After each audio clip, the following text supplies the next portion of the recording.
Yeah, absolutely. Okay, how many teenagers? 16 this year alone in one city. What needs to happen? How many before you get serious?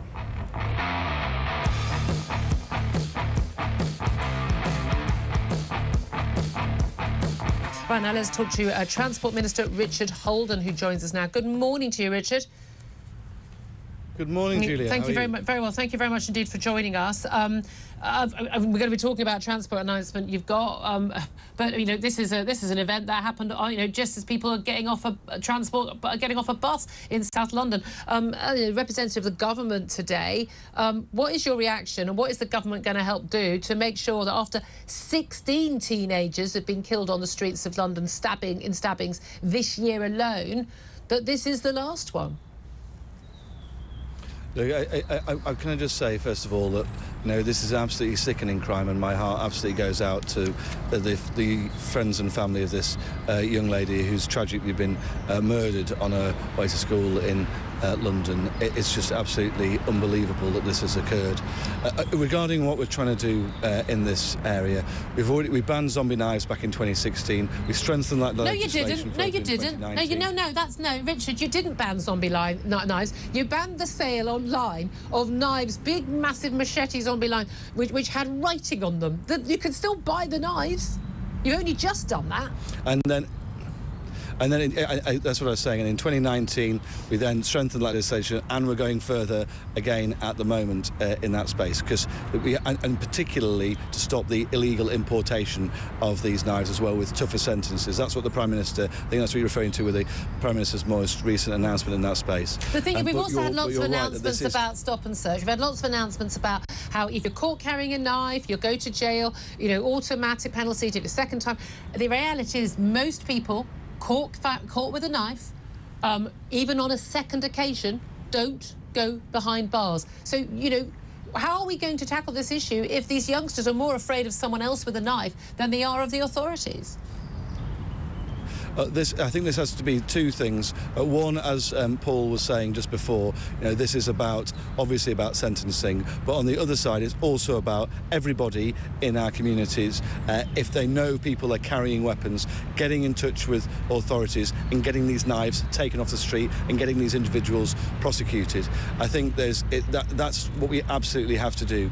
We cannot see more young people needlessly losing their lives on the streets of our capital city.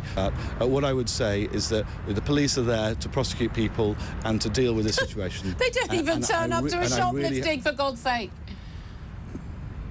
And what I would say is not talk down the police, not say there's nothing that can be done, because actually people are being prosecuted, they can be put in prison, and that's what should happen. Okay, but they're not. We're going to go round in circles. But they're not being. They're not being, Richard. You can keep saying it, but it doesn't ever happen. To be very serious, Julia, if you're going around saying nothing can be done, that's just not true. Do you think I'm not serious? Do you know how many times I've had to talk about children being killed on the streets of this city? Do you know what I mean? Do you think I'm not serious about this? Do you think I wasn't serious when I texted my daughter last night to check that she was safe because she was late home? Do you think every parent in this city, every parent in a city and a town in this country wasn't terrified out of their bloody wits yesterday that their child wouldn't come home? Everyone's serious about this, apart from the government, apart from the mayor, apart from the police. That's total nonsense, Julia. Really? As you when are you going to do something? Okay, how many teenagers? 16 this year alone in one city. What needs to happen? How many before you get serious? Here we are again, talking about knife crime. You and I talk about knife crime all the time. This young girl was just 15 years old. She had an argument. Well, she turned down the flowers from a young man, a child. This spiraled out of control on the bus. Then there was this huge incident. She's dead. This knife crime is out of control. Tragically, yes, it is. And something quite dramatic needs to be done. But if we look at police leadership for the last 20 years or so, they have been completely deluded in their fluffy, liberal, woke, university-educated minds into thinking that the police need to be popular. So they trail lines like community engagement repeatedly, and they endeavour to reach out to Uncle, every Tom Cobley and all, in an effort to be popular. The harsh fact of the matter is the streets, the country, needs to be a hostile environment for criminals. And the police need to be unpopular with criminals. The more unpopular the police are with criminals, the more popular they will become with the law-abiding public. Children, school children, who see police officers taking knives off of other school children and arresting them will be very popular with teachers, parents and law-abiding kids. I couldn't agree more. She is the 16th teenager to be murdered in London this year. Also, we saw in Bradford this armed police swarming Bradford city centre. There was a mass brawl, all of these young people getting together, hurling stuff at police cars, causing utter mayhem. We saw armed police actually running away from the situation as it turned out of control. We saw them chasing one of the big BMW X5s as well. These are young people wearing hoodies and masks. They believe that they're anonymous and they believe they can get away with it. And the reason they think that is because they can.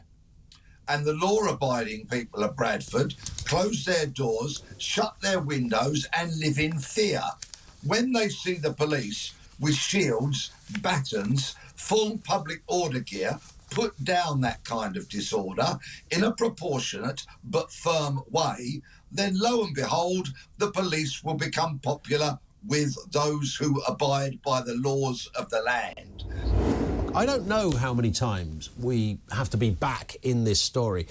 There are many stories, of course, just by definition of the world we live in, that come around quite regularly. But I would say that of knife crime is up there of stories that we revisit time and time again. And if you were designing this world from scratch, you might think that each time we talked about it, there'd be some progress. I'd be able to bring some new news to the table, a new initiative or something that was happening that had changed the terms of engagement, that had altered our response to it, the response of the criminal justice system, the response of our political masters, the police, etc. You might think by now, and I've been talking about it for 20 years, for goodness sake, that I would be able to initiate this debate and say, well, do you know what? Back in the day, it used to be like this. Kids walked around, they didn't really care. They got caught and that was it, and nobody wanted to do it anymore.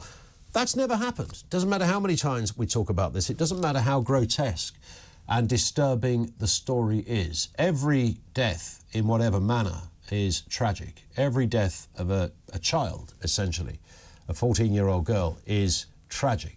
And when a 15-year-old girl, I beg your pardon, is tragic, when you see a story like this, you don't want to be desensitised in any kind of way. You don't want to get to that point where you go, do you know what? We see this so often. I never do. I never think, oh, here's another story. I am fully aware, and I think most people, particularly if you're a parent, will be ingesting the horror and the trauma that everybody around this young girl will be going through and will never get over. The only thing you can hope from any story such as this is resolution. And I don't just mean that the perpetrator is caught. We know that the police have been given an extra 24 hours to question a 17-year-old boy arrested over this fatal stabbing. We are yet to know fully, maybe within the next day we will, the identity of the young girl or anything more about the boy being questioned.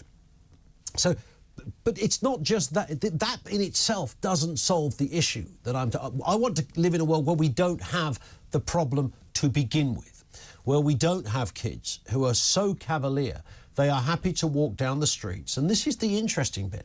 We see kids clad in balaclavas under the light of a silvery moon, walking around, concocting and cooking up plans to do bad things to people. We're aware of that. But more and more, some of these kids aren't even wearing balaclavas. And this isn't happening under the light of a silvery moon. This is happening in broad daylight. This young girl lost her life at 8:30 in the morning while going to school.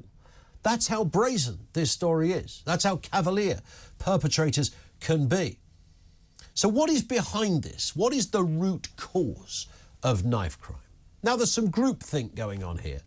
One group of kids encourages another group of kids. There's some status in carrying a big blade. My blade's bigger than your blade. Oh, you call that no, this is a knife. It's that, there's some of that going on. The kind of gang mentality is they think there's the Sopranos, and they're not. There's a bit of that, but bearing in mind, every time we see one of these stories of a young kid getting stabbed to death, and many more, of course, getting injured in knife-related crime, the perpetrator is almost always caught within about 2 days maximum. And that's because they carried it out in front of people. Folk know who they are. They weren't really hiding their identity. They were happy to be seen and known as the kid with the machete. Machete, for goodness sake. The chosen weapon of choice for the Rwandan genocide is what people and young kids are walking the streets with in this country, and doing so and not bothered that everybody can see it or knows about it. That, in fact, adds to it. 15-year-old girl in a school uniform stabbed to death, allegedly by a 17-year-old boy with a machete on her way to school, 8:30 in the morning. This has, of course, inspired a lot of calls for something to be done about this knife epidemic. And that falls upon the mayor, the London mayor, because he is the Commissioner of Police and Crime. This is his job. Have a listen to and a look at what he had to say to another channel in an interview that I find breathtaking. Breathtaking. It is so banal and wrong and ridiculous. Let's have a listen. If the Conservatives want to use the murder of a 15-year-old girl as a political football, that's up to them. I'm not willing to play ball. I'm quite clear. Well, you yourself did blame the government cuts for an increase in knife crime in London in your first answer. I'm quite clear about the consequences of austerity. I've been campaigning since 2016 to end austerity, to invest in not just the police and the criminal justice system, but to invest in young people, in youth workers, in teachers, in schools, in mentors. Unbelievable, unbelievable, Rebecca. In what way have the Conservatives been using this appalling tragedy as a political football? In what way? And why is he talking about the Tories and austerity? A child has died on the streets of his city and he's playing politics with it. He's the one who's playing politics, blaming the Conservatives. Absolutely extraordinary, don't you think? Absolutely. I mean, this is a guy that is absolutely shameless when it comes to these kind of PR techniques of just sort of, you know, presenting something as a fact which hasn't even happened. His priority from day one has never been to do anything about the knife crime epidemic in London. And as you say, this is an absolute tragedy. This is taking it to new depths, isn't it? When you see a 15-year-old schoolgirl on her way to school, cut down in the prime of her life because her friend rejected the roses from some boy or something, you know, some ridiculous, you know, excuse for why her life has been cut short. And for Sadiq Khan to try and turn this into something about, oh, well, the Tories. I mean, it's as bad as Nicola Sturgeon, isn't it? It's those are horrible Tories. It's their fault. No, you take some ownership and present what your plans are, Mr. Khan, as to what you're going to do to deal with this problem, because it's a very real problem. And, you know, you've got a very upset family there and concerned families across London that this is not being dealt with. 16 kids been stabbed to death since January this year. This is a big problem, and all he drones on about is clean air. As I said in my opening monologue, that poor girl who's been named today, she will never get to breathe the clean air that he never stops talking about. He needs to seriously, very quickly, recalibrate his priorities, does he not?